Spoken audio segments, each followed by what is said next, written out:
নমস্কার, রায়বাড়ি রান্না চ্যানেলে সকলকে স্বাগত। আজকের রেসিপি চূড়া মুড়ি নমকিন স্ন্যাক্স। আজকে চলুন এটা দিয়ে আমরা একটা স্ন্যাক্স বানিয়ে নিই, যেটা আমরা বিকেলে চায়ে খেতে পারবো বা টিফিন বক্সেও আমরা নিতে পারবো। কোথাও যখন বেড়াতে যাই তখন ট্রাভেলিংয়ের সময়ও আমরা নিয়ে যেতে পারবো খুব সহজে। চলুন আমরা আজকে স্ন্যাক্সটা বানিয়ে নিই। প্রথমেই চিড়েটাকে ড্রাই রোস্ট করব। গ্যাসে চলুন শুরু করি আজকের রেসিপি। কড়াইটা গরম করতে বসিয়েছি, চিড়েটা ড্রাই রোস্ট করে নিই।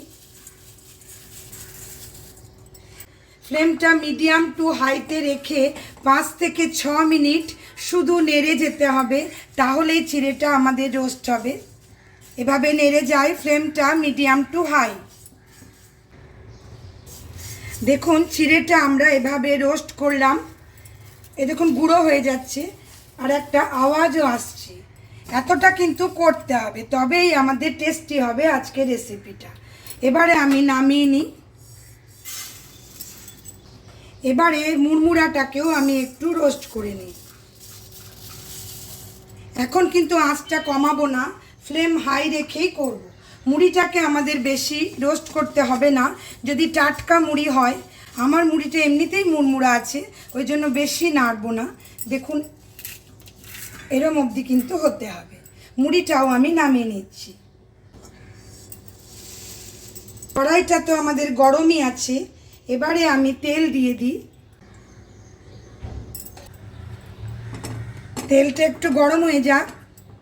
কারি পাতা আমার এখানে ধুয়ে একটু শুকিয়ে নিয়েছি। কারি পাতাটা নেড়ে নিই।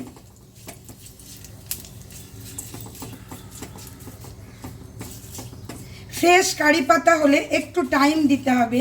আমারটা একটু শুকিয়ে নিয়েছিলাম আমি ধুয়ে, সেজন্যই বেশি সময় লাগলো না। দেখুন ভাজা হয়ে গেল কারি পাতাটা। এবারে আমি গ্যাসটা বন্ধ করে দেবো। কেমন, 2টো শুকনো লঙ্কা দিয়ে দিচ্ছি, একটু ফেলে দিলাম। তেলটা আমাদের গরম আছে, এতেই কিন্তু শুকনো লঙ্কাটা আমাদের ভাজা হবে। এখন গ্যাসটা আমরা আর ধরাবো না। এবারে দেখুন একটা একটা করে আমি মশলা মেলাবো। প্রথমে নুন দিচ্ছি, স্বাদ মতো দেবেন। কাশ্মীরি লাল মির্চি খুব অল্পই দিচ্ছি। হলুদও সামান্য, একটু আমচুর গুঁড়ো দিলাম। চীনা বাদাম দিচ্ছি, এটা আমার ভাজাই ছিল। যদি কাঁচা থাকে তাহলে আগে একটু ভেজে নেবেন। এবারে মিলিয়ে দিই। গ্যাস কিন্তু আমাদের বন্ধ। ছোলা ভাজা দেখুন বালিতে ভাজা, এটাও আমি কিনে এনেছি। এই মাপগুলো নিজেরা একটু বুঝে দেবেন, চিড়ে মুড়ি যেমন থাকবে সেইভাবে।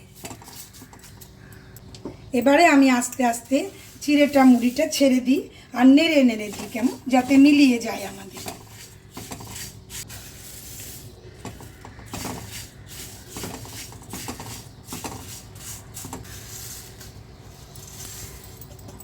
সামান্য একটু দেখুন চিনি দিচ্ছি, খুব সামান্য, যাতে করে আমাদের সামঞ্জস্যটা আনে, সেই জন্য। একটা আওয়াজ আসছে দেখুন কি সুন্দর।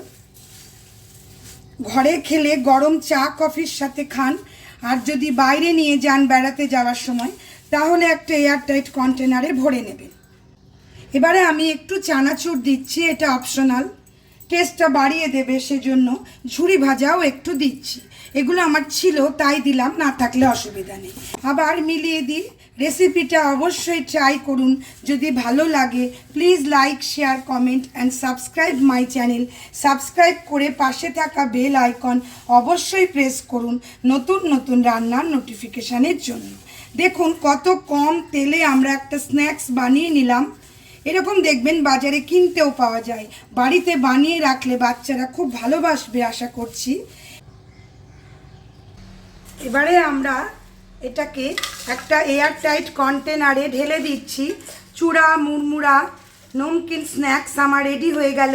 গরম চায়ের সাথে পরিবেশন করুন, কিংবা টিফিন বক্সে নিয়ে যান, কোথাও বেড়াতে যাওয়ার সময় নিয়ে যান।